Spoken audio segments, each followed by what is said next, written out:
Let's talk about not feeling good enough.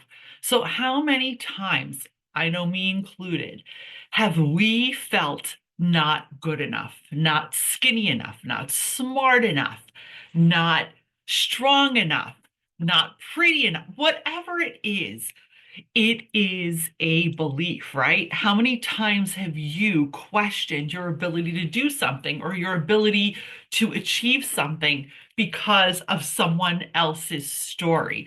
So, I'm going to talk about how I personally felt not good enough for most of my adult life, no matter how much I accomplished, no matter how much I friggin' did, and no matter what levels of success I reached, and how I changed that and stepped into feeling good enough and accepting that I am good enough. And with hundreds of my clients that I work with, we've worked on this too, because during the years of me working in business consulting, what I found was that all the clients, 99.9% of the people that came to me, it was all about their inner game. It was about they're not feeling good enough.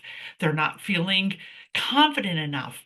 They don't feel convinced themselves that they have the capability of being enough to reach the goals or that level of happiness or fall in love or be sexy enough. Whatever the case is, every single man and woman's desire or thoughts and beliefs of not being good enough were different in my experience.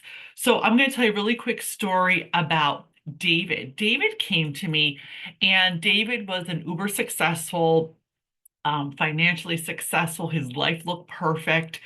And he said to me, Maria, I hired you because I thought I wanted to work on my business, but I realized that I'm just don't feel good enough. No matter what I do, no matter what I accomplish, I don't know, I'm just not feeling good enough. So, as we deep dived into David's life, his upbringing, his family, the beliefs, his parents, what he had been exposed to, we quickly uncovered that it was a belief system from when he was younger that created this feeling of not being good enough because he could never please his mom. He always wanted her approval, but he never got it because she had addictions. So, again, I'm not giving you medical advice. I'm not a psychologist. I'm not any kind of therapist.